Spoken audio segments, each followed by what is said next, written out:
When you're staring at the price tags for a ceiling fan versus a tower fan, the win seems obvious. Grab the cheaper one and call it a day. But if you're keen on what you're getting at each price point, the upfront cost starts to matter less than the performance. For a ceiling fan, installation isn't a quick plug-in. It's a full-on mounting project. Most setups require a fan-rated electrical box that can handle 70 pounds, usually anchored into a ceiling joist. So there isn't a heavy, spinning hazard over the bed. The payoff for that work is the efficiency. In a Texas-style summer, a good fan lets the thermostat go up 4 degrees Fahrenheit, so you won't feel like you're melting. It's the counterclockwise spin that does the heavy lifting, creating a downdraft that moves air over your skin to keep you cool.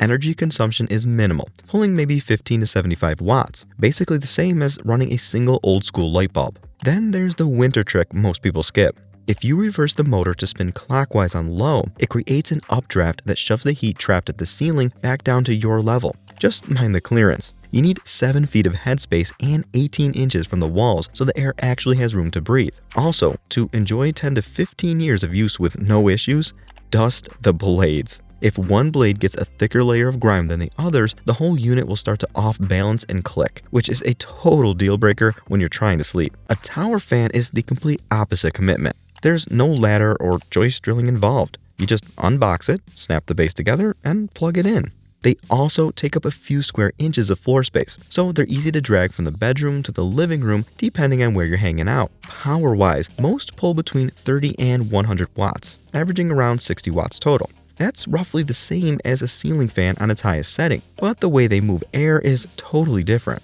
Instead of that massive overhead circulation, a tower fan pushes a vertical column of air horizontally. Most will oscillate between 60 and 90 degrees to sweep that breeze across your room.